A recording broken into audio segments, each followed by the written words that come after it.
my pleasure to be involved in this series of lectures for the School of Biblical Studies, which has been for many years near and dear to my heart. My task for the next few lectures is to talk about the background of the New Testament, historical background, archaeological background, and textual and contextual background.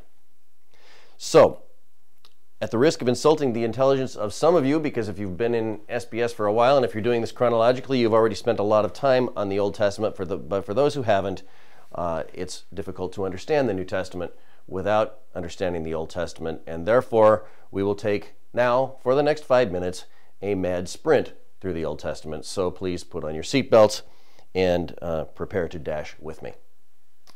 In the beginning, God created the heavens and the earth, and importantly, according to Genesis, they were good. On the sixth day of that creation, he created humanity in the image of God, and humans were indeed very good. The purpose of that creation, the purpose of humanity indeed, was to respond freely to God in love, but that didn't last too long. In fact, it only lasted a couple of chapters. And by the time we reach chapter 3, we find out that humans did not respond freely to God in love, but in fact turned away. It took humanity only 3 chapters, what it will take God the rest of history to set right. The story of redemption that is characterized by the Old Testament is God's quest to restore that relationship with humanity, and that quest comes to focus almost as a telephoto lens we see in Genesis chapter 12 as we home in on the family of Abraham and his descendants. In chapter 12, God gives Abraham 3 promises. A promise of a great number of descendants, a promise that his descendants and he will be blessed, and indeed that those who bless him will be blessed, and that all nations will be blessed through him and his family. And so with Abraham, we get the twin themes of the Hebrew Bible, the Old Testament, of the chosen people and the promised land. The story then turns attention to Egypt. The family of Abraham ended up as slaves to the Egyptian pharaohs, and we read the story of Moses and the Exodus. Moses is also the one to whom God granted his revelation in the form of the Torah, the first installment, if you will, of the law of God. After Moses' death, the Hebrews entered the Promised Land.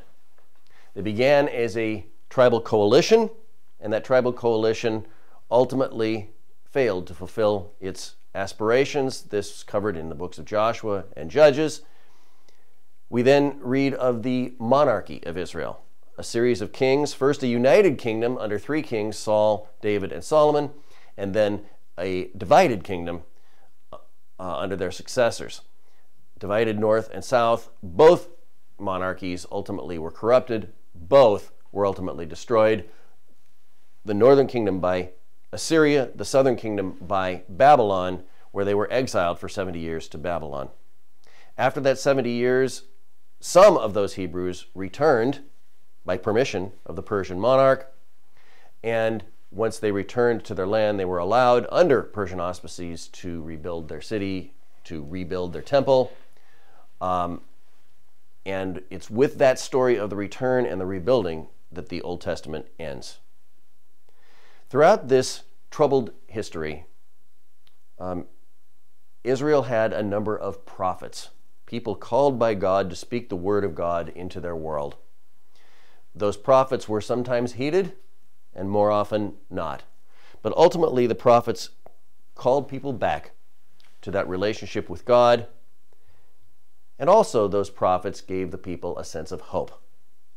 A hope that came to be personified in the person of HaMashiach, the Anointed One, the Messiah. So ends our sprint through the Old Testament. Now we want to turn our attention to that period of time in between the Old Testament and the New Testament that is often called the intertestamental period, sometimes wrongly called the 400 silent years, It's only silent in a certain sense, but in fact a lot of things were going on, and we do well to understand them. So between roughly about 400 BC, when the Old Testament ends, and now about 100 AD, we want to cover that period with some speed. On this particular slide, you will see a sculpture both of Cyrus, the king of Persia, and you will also see a mosaic of Alexander the Great. There are four major periods that happened during this intertestamental period. First, the Persians, who are the rulers over the Hebrew people, such as remain, and the Persians will remain in charge of that region until 331 BC. Then we will see the Hellenistic period, which will be ruled by Greeks after the conquest of Alexander the Great. That will last until 167 BC. Then there will be a rebellion and an independent period of Hebrew rule over themselves called the Hasmonean period, last about 100 years from 167 to 63 BC. And then the Romans will come in 63 BC and rule the area. That, of course, will set the stage for the New Testament. Cyrus is the most important Persian leader for our purposes. Cyrus is mentioned in the Old Testament as that king of Persia who overthrew the Babylonians, that king of Persia who allowed there to be establishment of a Hebrew state, essentially, underneath the Persian king. He allowed such Hebrews as wanted to return to their land. And this was also the period of time of Ezra, Nehemiah, Haggai, and Zechariah in the Old Testament. Of course, that temple that they will rebuild during that period of time will come to be called the Second Temple. The first temple was under Solomon. The second temple was built at this time under King Cyrus and his immediate successors. The Hebrew Bible ends about 400 BC. That's the last references. If you take a look at the map, you will get a sense of the extent of the Persian Empire and just where Israel fit in that great Persian Empire, the largest empire in the world that had been known to that date.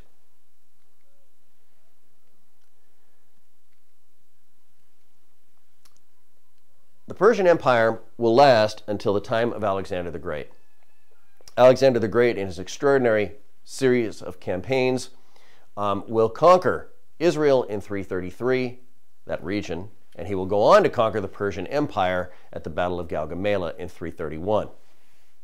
Alexander died in 323 BC, and after he died, we enter what we call the Hellenistic world. The world ruled by the Greeks in the Eastern Mediterranean, but that world is also Greeks ruling over people of other cultures, including the Hebrews. When Alexander dies, in 323 BC, there is a series of wars of successors who want to be the next Alexander, but ultimately they fail. Ultimately, there will not be another Alexander. In fact, Alexander's great empire will be divided up among his successors. There will ultimately be 4 successor kingdoms after Alexander, 2 of which will occupy our attention here. After Alexander the Great died, the Hebrews will fall under the domination of the Greek leadership in Egypt. The first leader of the Egyptian kingdom was called Ptolemy. Starts with a P and you barely say it, Ptolemy. And so we call that the Ptolemaic kingdom. That kingdom will rule over Israel and the Hebrews from 323 down to 198. In 198, a second successor kingdom, the so-called Seleucid kingdom, centered in Syria, founders of the great city of Antioch. The Seleucid kingdom will fight against the Ptolemies, take over Israel in 198, and rule for a period of time that will be of great significance. What's important for the Hebrews, the Seleucid kingdom is only going to rule over the Hebrews for about 30 years, but what's important is the king Antiochus IV, who called himself Epiphanes, literally God manifest. On this slide is a coin that depicts that Antiochus IV Epiphanes himself minted. Antiochus engaged in a philosophy and a program of forced Hellenization. He wanted everybody to act Greek, and he forced the Hebrews to do so in rather vicious ways. He forced them, for example, to participate in the Greek gymnasia, to do things like wrestling in the nude. Doing such things exposed the fact that they were not like other people when they were nude, that is, they had been circumcised. He didn't like that, so Alexander IV Epiphanes even went to such an extent, and I'm not quite sure how they did this, and I really don't want to know, but they engaged in forcing some Hebrews to undergo an uncircumcision surgery. Don't want to go any farther with that. In any case, eventually it went so far as to require the Hebrews to sacrifice to pagan gods. And it was at that point that the writing was on the wall, and this situation was not going to last much longer. The Hebrews will only put up with so much, and they will not put up with that. And that will take us to the next chapter in the intertestamental period.